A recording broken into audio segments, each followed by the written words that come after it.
नमस्कार, दोपहर के 1 बज रहे हैं। आप देख रहे हैं मुद्दा गरम है। मैं हूं आपके साथ प्रीति रघुनंदन। आज की सबसे बड़ी खबर के साथ हम बुलेटिन की शुरुआत करने जा रहे हैं। चीन से तनाव के मुद्दे पर फ्रांस ने भारत का साथ देने का ऐलान किया है। फ्रांस की रक्षा मंत्री फ्लोरेंस पार्ले ने रक्षा मंत्री राजनाथ सिंह को एक चिट्ठी लिखी है और गलवान में 20 जवानों की शहादत पर दुख जताया है। फ्रांस की रक्षा मंत्री ने भारत के साथ पुराने संबंधों को याद किया और इस कठिन समय में भारत का साथ निभाने का भरोसा दिलाया है। तो ये इस वक्त की सबसे अहम खबर।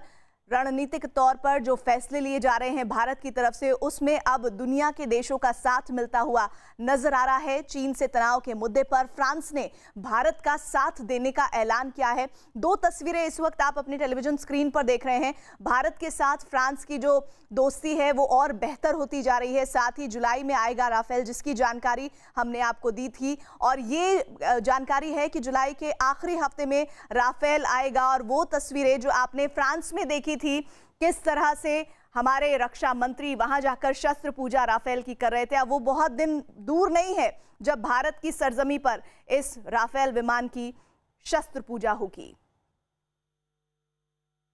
संदीप बोल हमारे साथ, हमारे सहयोगी जुड़ रहे हैं। संदीप, वैसे तो हमने हर मौके पर देखा है कि भारत कोई भी रणनीतिक फैसला जब किसी भी देश के खिलाफ लेता है तो बहुत ज्यादा सकारात्मक रुझान आता है दुनिया के बाकी देशों के जरिए। अमेरिका तो हमें हमेशा साथ देता ही रहा है, लेकिन फ्रांस का ये साथ देना रणनीतिक तौर पर दुनिया के मंच पर क्या संदेश देगा?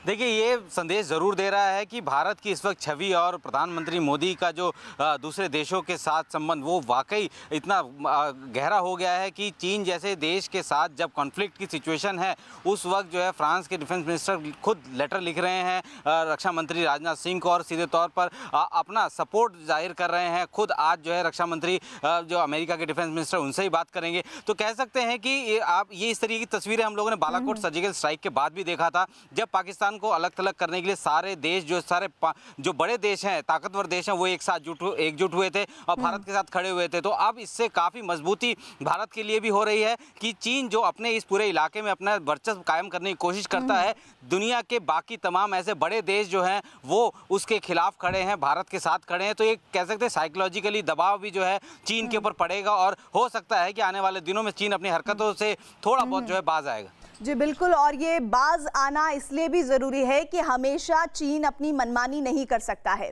इधर रक्षा मंत्री राजनाथ सिंह आज शाम अमेरिका के रक्षा मंत्री मार्क एस्पर से बात कर सकते हैं। सूत्रों के मुताबिक राजनाथ सिंह और मार्क एस्पर क्षेत्रीय सुरक्षा के मसले पर फोन पर चर्चा कर सकते हैं। तो ये इस वक्त की अहम खबर। तो इस बातचीत का क्या लबो-लुबाब निकलकर सामने आता है वो हम आप तक जरूर पहुंचाएंगे, लेकिन इस वक्त की ब्रेकिंग न्यूज ये है कि रक्षा मंत्री राजनाथ सिंह आज शाम अमेरिका के रक्षा मंत्री मार्क एस्पर से बात कर सकते हैं। सूत्रों के मुताबिक राजनाथ सिंह और मार्क एस्पर क्षेत्रीय सुरक्षा के मसले पर फोन पर चर्चा कर सकते हैं। और इस दौरान चीन से जारी तनातनी के बीच आज दोनों देशों के बीच कमांडर स्तर की बातचीत जारी है। दोनों देशों के बीच तीसरे दौर की इस स्तर की बातचीत इस बार भारतीय क्षेत्र के चुशूल में हो रही है। इससे पहले दोनों देशों के बीच कमांडर स्तर की बातचीत 22 जून और 6 जून को एलएसी के करीब चीन के हिस्से वाले मोल्डो में हुई थी। पहली बार 6 जून को कमांडर स्तर की वार्ता हुई थी, जिसमें दोनों पक्ष कई स्थानों पर पीछे हटने के लिए सहमत हो गए थे। भारत ने तब चीन से एलएसी पर 4 मई से पहले की अपनी सैन्य पोजीशन पर लौटने के लिए कहा है। अरुण हमारे साथ, हमारे सहयोगी जुड़ रहे हैं। अरुण, 6 जून की वो तारीख, उसके बाद हमने देखा 15 जून का वो सिलसिला जिसे हम कभी नहीं भूल सकते। 22 जून को भी बात हुई, लेकिन आज उन तमाम बैठकों से ये बैठक अलग कैसे आप देखते हैं?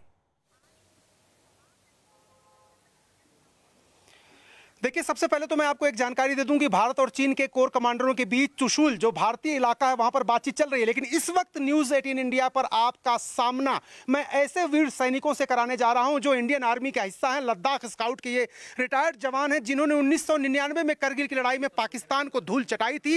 ये इस पूरे इलाके के से बखूबी वाकिफ हैं, यहीं पर काम करते हैं, पहाड़ों के बीच, बर्फ के बीच, पहाड़ियों के बीच इन्होंने लड़ाइयाँ लड़ी हैं, इनको अनुभव है। और ये रिटायर्ड सैनिक हैं, लेकिन फिर भी देखिए पूरी तैयारी के साथ न्यूज़ 18 इंडिया के सामने हैं और ये कह रहे हैं कि चीन को सबक सिखाने के लिए हम वापस सीमा पर जाना चाहते हैं।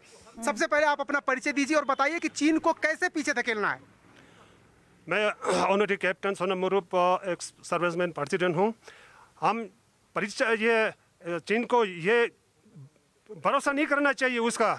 हिंदुस्तानी फौज हो चाहे गवर्नमेंट चाइनीज पर भरोसा नहीं करना चाहिए। हम किसी भी तरीके से किसी भी टाइम पर जो लद्दाख स्काउट का जो एक सर्विसमैन है उनको खदेड़ने के लिए तैयार है। मैं ज़्यादा नहीं कहूँगा, जो उनको किसी भी तरीके से अपना जो जगह है, अपना जो बॉर्डर से उनको जो हमारे तरफ आया हुआ है उनको आगे धकेलना चाहिए, आगे उसको पुश करना चाहिए। और हम दिन रात इंडियन आर्मी के साथ तैयार हूँ, जाने के लिए तैयार हैं। आप जरा बताइए 1999 की जो लड़ाई हुई थी, करगिल युद्ध, पाकिस्तान को कैसे धूल चटाया था आपने, और चीन पर किस तरह से आपकी नजर है, कितनी तैयारी आपकी है? आपने सुना हुआ है कि क्योंकि हमारा यहाँ पे एक कर्नल वांगचुक नाम का जो हिंदुस्तान को उस वक्त, भारत को उस वक्त नहीं मिल रहा था कि एक सबूत जो नहीं, क्योंकि उन्होंने पाकिस्तान ने भी सिर्फ एक उल्टा बोला, बिल्कुल गलत बोला कि हमारा यहाँ पे कोई सैनिक तैनात नहीं है।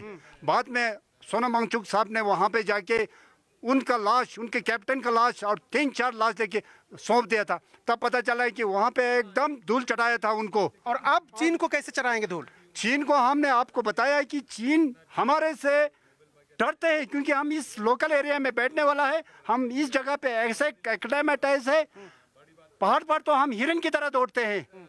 और हमारा स्टेमिना इस वक्त जो ना हमेशा रहते हैं, इस एरिया में बैठे हैं और हमेशा तैयार हैं आप? तैयार हैं? हम बिल्कुल तैयार है, किसी भी समय आप बुलाएं हम, और हम जाने के लिए तैयार है। तो ये देखिए, कितनी उम्र आपकी है जरा बताइए? मेरा इस वक्त उम्र 68 ईयर है। 68 ईयर, 68 साल की उम्र है, रिटायरमेंट हो गई है, लेकिन चीन को सबक सिखाने की पूरी तैयारी है। आप जरा अपना परिचय दीजिए और बताइए कि किस तरह से तैयार आप लोग हैं सीमा पर जाने के लिए। सर, मेरा नाम रफाल मेंटुंडुप है, मैं पंगुंग इलाका में रहने वाला हूँ। हम बिल्कुल चीन को अगर हमारा ज़रूरत पड़े, हमारा देश को ज़रूरत पड़े तो हम बिल्कुल तैयार है। तो चीन को ऐसे सबक सिखाऊंगा जैसे 99 की लड़ाई में जो हमारा लद्दाख स्क्वाड और इंडियन आर्मी ने जो सबक सिखा, तो उनको इससे बेहतर हम परफॉर्मेंस कर सकते हैं। क्योंकि क्या कहेंगे आप, जरा चीन को 2 लाइन में बता दीजिए, अगर चीन के लोग देख रहे हो, सुन रहे हो, तो उनसे क्या कहेंगे लद्दाख स्काउट के जवान? चीन हमेशा ये मार्शल आर्ट का फौज का धमकी देता है इंडिया को। हम किसी से कम नहीं समझना। चीन को हम दिखा दूंगा हम क्या चीज़ है, इंडियन आर्मी क्या चीज़ है और लद्दाख स्क्वाड क्या चीज़ है। अगर देश को हमें ज़रूरत पड़े तो हम बिल्कुल तैयार है। अगर जितना हो सके मैं रिक्वेस्ट करता हूँ, अगर ये डिप्लोमेटिक साइड से, जो बातचीत से या UN मिशन से जो हो सके, हम हमारा देश लद्दाख वाला या हमारा देश इंडियन देशवासी वाला, हमें शांति चाहता हूँ। शांति चाहते हैं, लेकिन ज़रूरत पड़ी तो युद्ध करना भी जानते हैं, धूल चटाना भी जानते हैं। जी बताइए सर, क्या आप लोगों की तैयारी है? और मैं ये देख रहा हूँ कि आप लोग ये पूरी तैयारी के साथ आए हुए हैं, सारे मेडल लगा के, इसका क्या मतलब हुआ? एक मैं जो सर मेरा ऑनरेड कैप्टन है, मैं सिंह नमजल। मैं ये कहना चाहता हूँ चीन को, अभी जो 62 का आदमी नहीं है वो, अभी चेंज हुआ ये पूरा। मैं बोलता हूँ लड़ाई होना चाहिए, इतना होना चाहिए, इनको जिंदगी भर ये भुगतना पड़े कि ताकि ये देश हिंदुस्तान के ऊपर कभी भी आंख उठा ना सके। इस बार आप कह रहे हैं कि 2-2 हाथ हो जाए और चीन को ऐसा सबक सिखा दिया जाए कि दोबारा हिमाकत वो न करे। 1962 वाला ये हिंदुस्तान नहीं है। जी बताइए, आप ये कह रहे हैं 1962 वाला हिंदुस्तान नहीं है। आपने जो इस पूरे इलाके में देखा, आप तो यहीं के रहने वाले हैं, इंडियन आर्मी की तैयारी जो है वो कैसी है?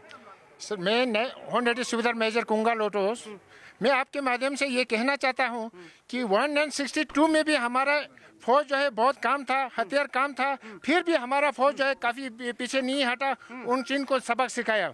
वैसे फिलहाल में गलवान नाले में हमारा बहादुर अफसर और बहादुर जवान जैसियों ने उनके रीढ़ की हड्डी तोड़ रखा है। अभी मैं ये चाहता हूँ कि एक सर्विसमैन, हमारा भी लद्दाख के जितना भी एक सर्विसमैन है, उनको भी नाम सुनते ही, चीन का नाम सुनते ही खून उबल रहा है हमारा। हर हमेशा रात दिन जब भी हो जाने के लिए हम तैयार है। अब देखिए, खून उबल रहा है। उम्र क्या है आपकी? सर, मेरा उम्र है 62। 62 साल की उम्र है, खून उबल रहा है, चीन को धूल चटाने, चीन को सबक सिखाने के लिए तैयार हैं। और मेरे साथ एक और रिटायर्ड जवान है। आप बताइए, चीन को क्या संदेश देना चाहते हैं? सर, चीन को ये संदेश देना चाहता हूँ, वैसे हमने BR रेजिमेंट ने, जो बाकी इंडियन आर्मी के फौज ने, तमाम लोगों ने उनको सबक सिखा दिया है। अभी हम ये संदेश देना चाहता है, चाइना अगर उनको अगर बातचीत से अगर समझ में आता है तो उनके लिए अच्छा है, अगर समझ में नहीं आता है तो, अगर युद्ध होता है तो हम खुद एक एक्समैन हूँ, लगभग हम रिटायर होकर 1 साल हुआ है, हमें हथियार चलाना नहीं बोला है। और कसम खाया हुआ जो हमने जब पासिंग आउट होने के बाद एक सोल्जर बना था, जो कसम उठाया था, वो भी हमने देश के लिए नहीं बोला है। हम देश के लिए अपनी जान को बलिदान देने के लिए हम तैयार हैं। ये हम चाइना को ऐसा सबक सिखाएगा आइंदा, जो चाइना सर उठा के दुनिया के सामने सर उठा के भी देखा नहीं, वो नहीं रहेगा, काबिल भी नहीं रहेगा। तो ये देखिए जो हमारे रिटायर्ड सैनिक हैं लद्दाख स्काउट के, वो कह रहे हैं कि चीन को इस बार गलती करना भारी पड़ेगी। अगर चीन हिमाकत करता है तो ऐसा माकूल जवाब दिया जाएगा कि 1962 के बाद जो हवा में उड़ रहा था, 1967 में भी लेफ्टिनेंट जनरल सगत सिंह ने उनको सबक सिखाया था, और आगे भी इसी तरह सबक सिखाया जाएगा उनको। बिल्कुल, और इसी तरह के जोश वाली बातें हम आगे भी आपसे करते रहेंगे अरुण, और आगे जुड़ते रहेंगे। इस बीच चीन की चाल को भांपकर भारत ने लद्दाख में बड़ी तैयारियों का फैसला किया है। लद्दाख में भारतीय सेना ने बड़ी तैयारी की है और इसका सिलसिला शुरू किया है। अपनी तैयारियों के मद्देनजर भारत ने वायुसेना के इस्तेमाल का फैसला किया है ताकि किसी भी मुश्किल हालात में वायुसेना से फौरन मदद ली जा सके। मई के दूसरे हफ्ते से भारतीय वायुसेना के लगभग सभी ट्रांसपोर्ट एयरक्राफ्ट का इस्तेमाल शुरू कर दिया जाएगा और किया गया है। इसके अलावा LAC पर सैनिकों की तैनाती के साथ MI-17 और अमेरिका से लिए गए हेलीकॉप्टर चिनूक को भी तैनात किया गया है। इतना ही नहीं, थल सेना के तमाम साजो सामान के साथ साथ टैंक, तोपखाना और गोला बारूद भी ले थायोज और सेना के दूसरे बेस तक पहुंचा दिया गया है। LAC पर चीन की सेना की तमाम हरकतों पर नजर रखने के लिए भारतीय वायुसेना और थल सेना के सर्विलेंस भी तेज कर दिए गए हैं। संदीप हमारे साथ जुड़े हैं। संदीप, ये सब जो हम घटनाक्रम बता रहे हैं, लेकिन देश की जनता इस बीच ये भी जानना चाहती है कि हालात तनावपूर्ण तो नहीं ज्यादा हो गए हैं, युद्ध जैसे हालात तो नहीं हो गए हैं। ये बहुत क्लियर करना चाहिए, क्योंकि हम सिर्फ तैयारी कर रहे हैं, हम इस तरह के हालातों को बढ़ावा नहीं दे रहे हैं। बिल्कुल, देखिए हम लोग जो तैयारी कर रहे हैं ये सीधे तौर पर एक मिरर डिप्लॉयमेंट है, यानी कि चीन ने जिस तरीके से अपने यहाँ पे तैयारी की है, भारत भी उसी तर्ज पर उतनी ही ताकतवर तरीके से जो है अपनी तैयारी करके बैठा है। और ऐसा नहीं है कि ये जो है लड़ाई की तरफ जा रहे हैं, क्योंकि भारत जो है कभी भी किसी देश के साथ जब तक लड़ाई के लिए नहीं जाता जब तक कि वो सारी नियम कानून जो है पार नहीं करता। तो भारत की तरफ से पूरी तैयारी है। भारत ने 3 डिवीजन के आसपास जो है सेना जो है पूरे लद्दाख में तैनात की है। टैंक से लेकर आर्टिलरी गन्स तक जो है वहाँ पे तैनात की गई है, ताकि अगर चीन कभी भी इसकी मंशा अगर ऐसी होती है कि लड़ने की मंशा होती है तो उसको मुंह तोड़ जवाब दिया जा सके। एयरफोर्स जो कि लगातार जो है उन सब इलाकों में, जो दुर्गम पहाड़ी इलाका है जहाँ पे कि पैदल जाने में समय लगता है, वहाँ पे जो है हेलीकॉप्टर्स के जरिए जो है सेना की टुकड़ियों को वहाँ पे पहले ही तैनात कर चुका है। खास बात यह है कि जो सर्विलांस सिस्टम है वो बहुत ज़रूरी है। चीन लगातार जो है अपने इलाके में, खासतौर पर तिब्बत के इलाके में जो है अपनी गतिविधियों को बढ़ाता रहता है। और जब इस साल जो है जब तैयारी हुई थी, जब वो वहाँ पे एक्सरसाइज के लिए आए थे, उसके बाद उन्होंने अपनी फौजें जो है वो पीछे नहीं ले गए थे। तभी से जो है खटका ज़रूर सुरक्षा एजेंसियों को हुआ था कि हो सकता है कि ऐसी चीज़ें हों। अपना जो सर्विलांस सिस्टम है उसको तैनात किया गया है, मजबूती से तैनात किया गया है। और अब जो है चीन के किसी भी गतिविधियों को, किसी भी हलचल को जो है भारतीय एजेंसीज, भारतीय सेना, एयरफोर्स जो है आसानी से देख भी सकती है, भाप भी सकती है कि कहाँ किस जगह चीन जो है अपनी जो है मूवमेंट कर रहा है। यानी कि कुल मिलाकर हम तैयार हैं, हालात चाहे जो भी हो, लेकिन इतना देशवासियों को भरोसा जरूर है कि आपकी सीमा पर अब की बार अगर चीन की तरफ से कुछ होता है तो इस पर कड़ी से कड़ी कार्रवाई करने के लिए हमारी तैयारी पूरी है। संदीप, आप अपडेट के लिए जुड़ते रहिएगा। इधर खबर यह है कि केंद्र सरकार चीन के 59 ऐप के अलावा कई और ऐप पर भी पाबंदी लगा सकती है। सरकार ने इंटरनेट सेवा देने वाली कंपनियों को निर्देश दिया है कि पाबंदी वाले ऐप का डेटा रोके। वहीं टिकटॉक समेत चीन के 59 ऐप को बैन करने के सरकार के फैसले के बाद गूगल ने अपने प्ले स्टोर और एप्पल ने अपने ऐप स्टोर से टिकटॉक को हटा दिया है। इस बीच बड़ी खबर यह भी है कि सरकार इन 59 ऐप के अलावा चीन के कुछ और ऐप पर भी पाबंदी लगा सकती है। सूत्रों के मुताबिक अगर पाया गया कि कुछ और ऐप भी देश हित के खिलाफ हैं तो दूसरे ऐप के खिलाफ भी कार्रवाई हो सकती है। और इधर चीन पर लगाम लगाने के लिए सरकार ने 59 ऐप पर प्रतिबंध लगाने की प्रक्रिया को शुरू किया है और इसके तहत चीन के 59 ऐप पर पाबंदी के आदेश जारी किए हैं। टेलीग्राफ एक्ट के तहत सरकार इंटरनेट सेवा देने वालों को ऐप का डेटा रोकने को कह सकती है। अगले 24 घंटे में डेटा रोक दिया जाएगा। डेटा रोकने पर अब पुराने वीडियो ही दिखेंगे। सभी प्रतिबंधित 59 ऐप अब अपडेट नहीं होंगे।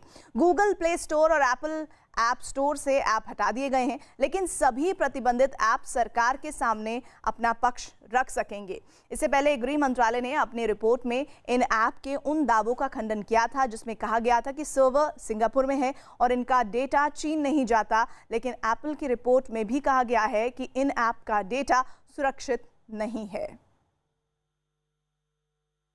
भारत में टिकटॉक में बैन लगने के बाद भारत में टिकटॉक के हेड निखिल गांधी ने एक लिखित बयान जारी किया है। टिकटॉक के बयान में उन्होंने कहा है कि टिकटॉक डेटा की सुरक्षा के लिए देश के सभी कानूनों का कड़ाई से पालन होता है और इस बयान में कहा गया है कि टिकटॉक पाबंदी के आदेश का पालन करने की प्रक्रिया का पालन कर रहा हूं और टिकटॉक ने यह भी कहा है कि उसने टिकटॉक के किसी डेटा को चीन सरकार समेत किसी भी देश की सरकार को नहीं दिया है। टिकटॉक के हेड निखिल गांधी ने बयान में कहा है कि हम डेटा की सुरक्षा को सबसे ज्यादा महत्व देते हैं।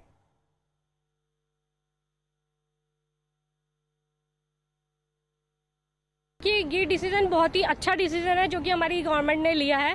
बिकॉज अगर हम चाइनीज़ ऐप यूज़ कर रहे हैं तो हम कहीं ना कहीं चाइना को सपोर्ट कर रहे हैं, प्रमोट कर रहे हैं इकोनॉमिकली और फाइनेंशियली। तो हमें चाइनीज़ ऐप को प्रमोट ना करके अपनी इंडिया को, अपने देश को प्रमोट करना चाहिए। सबसे पहली बात तो हमारी गवर्नमेंट ने अगर कोई डिसीजन लिया है तो बहुत अच्छा लिया है। ये बहुत पहले लेना चाहिए था जब चाइना इतने अटैक्स कर चुका है। उसके बाद एक स्ट्रॉन्ग डिसीजन लेने वाला इंसान है हमारी गवर्नमेंट में जिसने ये डिसीजन लिया। अमित शाह और मोदी जी ने बहुत अच्छा काम करा है ये बैन करके। तो गवर्नमेंट को कुछ ऐसा इंटरेस्टिंग ऐप बनाना चाहिए जल्द से जल्द।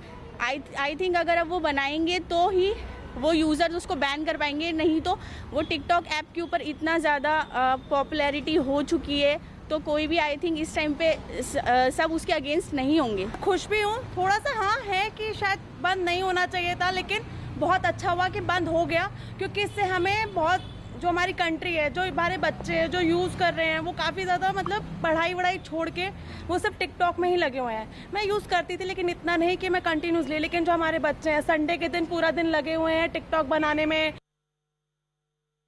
तो चलो होना तो चाहिए, क्योंकि अभी जो हो रहा है होना तो चाहिए, ज़रूरी है, ताकि मतलब उनको भी थोड़ा सा पता तो लगना चाहिए ना कि अगर इकोनॉमिक फैक्टर से इस लिहाज से देखा जरूरी है। सर डिसीजन बोलो तो जो अच्छा लगेगा वही करेगा ना, जो हम लोग का नहीं है। हम लोग को करना चाहिए जो हम लोग का ऐप्स निकाल के उसका बाद बंद कर दे तो कोई कर नहीं, क्योंकि हम लोगों को जो वीडियो डालता हूँ वो भी वायरल होकर रखा है, कुछ लोग फॉलो भी करके रखा है, कॉमेंट शेयर हो रहा है, इसलिए और कुछ नहीं। तो आप चाहते हैं कि मतलब थोड़ा टाइम मिलता कि डेटा वेटा हम सेव कर लेते हैं? नहीं, डेटा वेटा सेव का बात नहीं है, हम लोग को ऐप्स देते फिर बंद करते हैं। भारत में चीन के 59 ऐप बैन किए जाने पर चीन की पहली प्रतिक्रिया सामने आई है। चीन ने हालात पर चिंता जताई है। चीन के विदेश मंत्रालय ने कहा है कि चीन हालात पर चिंतित है और स्थिति पर नजर बनाए हुए है। तो चीन के 59 ऐप बनाने पर चीन की तरफ से प्रतिक्रिया आई है और इस पर सीधे तौर पर जो चीन ने कहा है वो आपको बताते हैं। चीन ने हालात पर चिंता जताई है। चीन के विदेश मंत्रालय ने कहा है कि चीन हालात पर चिंतित है और स्थिति पर नजर बनाए हुए हैं। तो फिर इस पूरे मामले में जिस तरह से भारत एक्शन में है, सीधे तौर पर ये आरोप लग रहा था कि चीन के इन ऐप्स के जरिए डेटा चोरी हो रहा है और इसको लेकर बहुत लंबी प्रक्रिया चली है, जिस पर सरकार ने अब अंतिम फैसला कल शाम को लिया है, जिसके बाद 59 ऐप बैन किए गए हैं। और जानकारी तो है ये कि इन 59 ऐप के अलावा और भी कई ऐप्स हैं जिनको बंद करने या जिनको बैन करने को लेकर सरकार कठोर कदम उठा सकती है। फिलहाल ये बड़ी खबर आप देख रहे हैं, ऐप बैन होने पर चीन ने प्रतिक्रिया दी है, जिसमें उन्होंने ये कहा है कि हम हालात पर नज़र बनाए हुए हैं, हालात को लेकर चिंतित हैं और ये जो भी कुछ बदलाव भारत सरकार ने ऐप चीनीज ऐप को लेकर किए हों उन पर उन्होंने नजर बनाई हुई है। तो ऐप बैन पर चीन के विदेश मंत्रालय की ये पहली प्रतिक्रिया आई है। नीरज हमारे साथ जुड़ रहे हैं। नीरज, बहुत ही सधी हुई प्रतिक्रिया चीन के मंत्रालय से दी गई है। देखिए, बिल्कुल विदेश मंत्रालय के प्रवक्ता का बयान है कि जिस तरह का फैसला हुआ है भारत की तरफ से, उसे लेकर चीन बहुत चिंतित है और दूसरी बात यह है कि वेरीफाई कर रहा है अभी जो फैसला हुआ है उस फैसले के तमाम प्रक्रियाओं और तकनीकियों को वेरीफाई कर रहा है चीन। और आपको याद होगा कि इससे पहले आज से 1.5-2 महीने पहले एक बड़ा फैसला लिया था जिसका सीधा असर चीन के व्यापार पे पड़ा था, जिसमें भारत सरकार ने ये तय किया था कि एक खास तरह के टेंडर के लिए सरकारी अनुमति लेनी जरूरी होगी, जिसका सीधा असर चीन पर पड़ा था। और चीन ने वो चीन पे नागवार गुजरा था। तो ये फैसला भी चीन पे नागवार गुजरेगा, लेकिन विदेश मंत्रालय की तरफ से अभी सभी प्रतिक्रिया आई है जो 59 ऐप से बैन लगाने का फैसला भारत की तरफ से किया गया है। चलिए अभी आगे देखिए और कितने कठोर कदम भारत की तरफ से उठाए जाते हैं। अभी तो विदेश मंत्रालय की तरफ से चीन के बहुत ही सधी हुई, बहुत ही संतुलित प्रतिक्रिया आई है। इधर मुंबई में ताज के 2 होटल को उड़ाने की धमकी दी गई है। मुंबई पुलिस के मुताबिक मुंबई के कोलाबा में ताज होटल में रात 12:30 पर धमकी भरा फोन आया, जबकि मुंबई के बांद्रा में होटल ताज लैंड्स एंड में रात 1 बजे धमकी भरा फोन आया। बताया जा रहा है कि दोनों धमकी भरे फोन पाकिस्तान से आए थे, जिसके बाद ताज होटल की सुरक्षा बढ़ाई गई है। ताज होटल से शिकायत मिलने के बाद पुलिस ने मामले की जांच शुरू कर दी है। तो ये जानकारी बहुत अहम, क्योंकि 26/11 हादसे के बाद से ही, इस हमले के बाद से ही मुंबई में इस तरह के थ्रेट्स को बहुत गंभीरता से लिया जाता है। होटल ताज एक बार फिर आतंकियों के निशाने पर है। इस बार भी पाकिस्तान की तरफ से कॉल आई है। रात को करीब 12:30 बजे कॉल आने की खबर है, जिसमें ये धमकी दी गई है कि ताजमहल होटल को उड़ा दिया जाएगा, जिसके बाद ताज होटल के बाहर की सुरक्षा व्यवस्था कड़ी कर दी गई है। ताज के चारों तरफ के जो सराउंडिंग्स रोड से, उन सभी रोड को बंद कर दिया गया है और यहाँ पर सुरक्षा के पुख्ता बंदोबस्त कर दिए गए हैं। किसी भी कॉमन व्यक्ति को आने जाने की मनाही की गई है। साथ ही ताज के अंदर चेकिंग शुरू है। कोई भी सस्पिशियस व्यक्ति या कोई संदेहास्पद वस्तु अगर दिखाई पड़ती है तो तुरंत उसकी सूचना कंट्रोल रूम या दूसरी एजेंसियों को दी जाएगी। अंदर सुरक्षा के लिहाज से चेकिंग शुरू है, लेकिन बाहर भी पूरी तरीके से ब्लॉक किया गया है। अधिकारी और कर्मचारी पहुंचे हैं और यहां पर चारों तरफ सुरक्षा के पुख्ता इंतजाम किए हैं। 2008 में भी इसी ताजमहल होटल पर आतंकियों ने हमला किया था, जिसमें सैकड़ों लोगों की जान गई थी और अब फिर एक बार आतंकियों के निशाने पर ताजमहल होटल है। कैमरामैन यास के साथ अभिषेक पांडे, मुंबई, न्यूज़ 18 इंडिया। बांद्रा इलाके में मौजूद ताज लैंड्स एंड होटल को उड़ाने की धमकी आने के बाद पुलिस सुरक्षा बढ़ा दी गई है। आप देखिए, ये मेरे सामने, मैं इस वक्त स्पॉट में मौजूद हूँ, सामने ये होटल है और होटल के बाहर जो पुलिस की सुरक्षा है वो जो है पुख्ता कर दी गई, मतलब और बढ़ा दी गई है पुलिस की सुरक्षा। पुलिस की गाड़ियां गेट पर तैनात हैं और साथ ही साथ हथियार बंद पुलिस की जो जवान हैं उनकी तैनाती होटल के बाहर कर दी गई है। तमाम आप देख सकते हैं मुंबई पुलिस के जो जवान है वो हाथों में हथियार लेकर यहाँ पर तैनाती की गई है। और दूसरी तरफ जो एंट्री गेट है आप सामने देख रहे हैं, जो जहां पर पुलिस के जवान खड़े हैं, यानी जो पूरे होटल की सुरक्षा है उससे बढ़ा दिया गया है। और दोनों गेट, ये आउट गेट और इन गेट, दोनों गेट पर पुलिस की सुरक्षा कड़ी है। और साथ ही साथ जो गाड़ियां यहां पर अंदर आ रही है बाकायदा उसकी चेकिंग की जा रही है। मुंबई पुलिस खास तौर पर इस पूरे कॉल को लेकर जो है पूरी तरह से अलर्ट है, क्योंकि जिस तरह से कॉल्स आई है पहले कोलाबा के होटल्स को और उसके बाद जो है ताज लैंड्स होटल जो ये बांद्रा इलाके में स्थित है, जानकारी जो मिल रही है सूत्रों के मुताबिक कि करीब 1 बजे के आसपास इस होटल में कॉल की गई थी और कॉल करके ये धमकी दी गई थी कि होटल को उड़ा दिया जाएगा और साथ ही साथ मुंबई जैसे हमले दोबारा होंगे, ये कहा गया था उस कॉल पर। और इस कॉल के आने के बाद होटल मैनेजमेंट ने पुलिस को जानकारी दी थी और जानकारी मिलने के साथ ही मुंबई पुलिस ने सुरक्षा व्यवस्था कड़ी कर दी है। तो लगातार चौकसी बढ़ती जा रही है। अगली खबर का रुख कर लेते हैं। कांग्रेस अल्पसंख्यक मोर्चा के यूपी अध्यक्ष शाहनवाज आलम को गिरफ्तार करने के विरोध में कांग्रेस कार्यकर्ताओं ने प्रदर्शन किया है। यूपी कांग्रेस अध्यक्ष अजय कुमार लल्लू की अगुवाई में सैकड़ों कार्यकर्ता सड़कों पर उतरे और कांग्रेस नेता की गिरफ्तारी का विरोध किया। लखनऊ के कांग्रेस दफ्तर से जैसे ही कार्यकर्ता प्रदर्शन के लिए सड़कों पर उतरे, पुलिस ने उन्हें रोकने की कोशिश की, जिसके बाद प्रदर्शनकारियों की पुलिस से धक्का मुक्की भी हुई। कांग्रेस कार्यकर्ताओं के प्रदर्शन करने से नहीं मानने पर जब उन्हें लगातार इस तरह का माहौल तनावपूर्ण होता गया, तब अजय कुमार लल्लू समेत कई कार्यकर्ताओं को पुलिस ने हिरासत में लिया।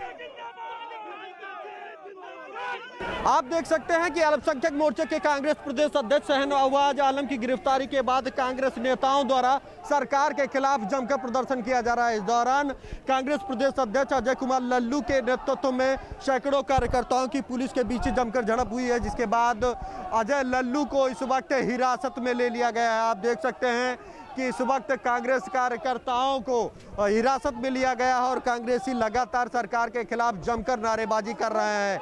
कांग्रेस इस दौरान सरकार पर आरोप लगा रही है कि सरकार लगातार विपक्षियों को दबाने की कोशिश कर रही है और इसी के चलते झूठे आरोप लगाकर उनके पदाधिकारियों को एक के बाद एक जेल भेजा गया। पहले कांग्रेस प्रदेश अध्यक्ष अजय कुमार लल्लू को जेल भेजा गया और अब कांग्रेस अल्पसंख्यक मोर्चे के प्रकोष्ठ के प्रदेश अध्यक्ष शहनवाज आलम को जेल भेजा गया है। ऐसे में कांग्रेस ने साफ किया है कि भले ही सरकार उनके खिलाफ कार्रवाई कर रही हो, लेकिन अब कांग्रेस सरकार के खिलाफ पूरे प्रदेश स्तर पर मोर्चा खोलने का काम करेगी। कैमरामैन संदीप दुबे के साथ राजीव प्रताप सिंह, न्यूज़ 18 लखनऊ।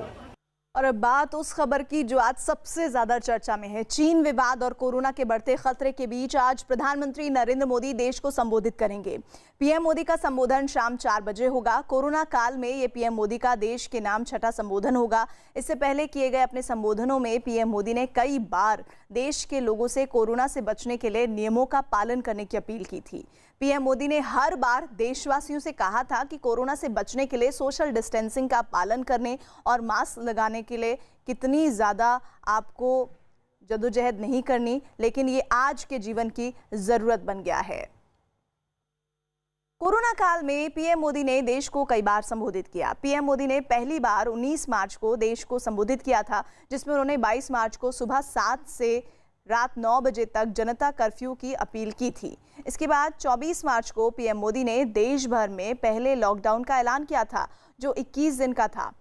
3 अप्रैल को पीएम ने कोरोना योद्धाओं के सम्मान में लोगों से 5 अप्रैल को रात 9 बजे 9 मिनट तक दीप जलाने की अपील की थी।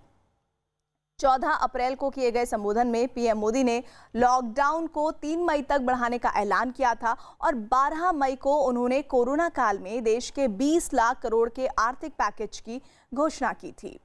चलिए इसके साथ ही खबरों में आगे बढ़ते हैं। एक्टर आमिर खान के घर में काम करने वाले कुछ कर्मचारी की रिपोर्ट कोरोना पॉजिटिव निकली है, जिन्हें क्वारंटीन किया गया है। आमिर खान ने बयान जारी कर ये जानकारी दी। हालांकि आमिर खान और उनके परिवार के बाकी सदस्यों की कोरोना रिपोर्ट नेगेटिव आई है। अभी आमिर खान की मां का कोरोना टेस्ट होना बाकी है।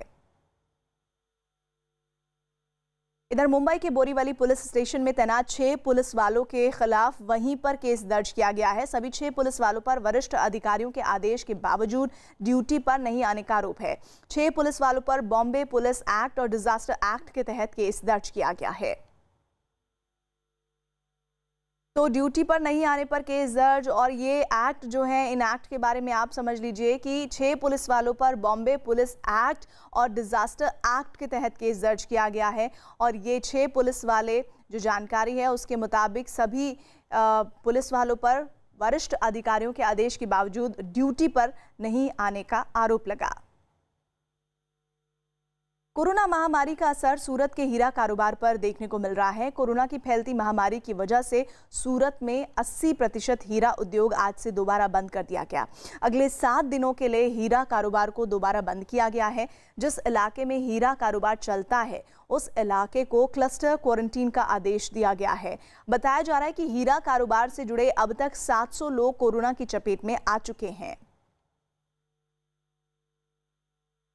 कोरोना महामारी के मद्देनजर देश भर में लगाए गए लॉकडाउन के बाद अनलॉक 1 के तहत गुजरात सरकार ने 1 जुलाई से कुछ छूट बढ़ाने की घोषणा की है। गुजरात सरकार की घोषणा के तहत राज्य में हर दुकान रात 8 बजे तक खुली रहेगी, जबकि होटल और रेस्टोरेंट रात 9 बजे तक खोले जा सकेंगे। लेकिन गुजरात सरकार ने रात के कर्फ्यू को रात 10 बजे से सुबह 5 बजे तक जारी रखने की घोषणा की है। इधर मध्य प्रदेश से अगली खबर है, जहां शिवराज सरकार के 100 दिन पूरे होने पर कांग्रेस ने काला दिवस मनाया है। आज से 100 दिन पहले ज्योतिरादित्य सिंधिया के कांग्रेस छोड़ने के बाद कमलनाथ सरकार गिर गई थी। कांग्रेस ने भोपाल में शिवराज सरकार के खिलाफ काले झंडे दिखाकर विरोध प्रदर्शन किया।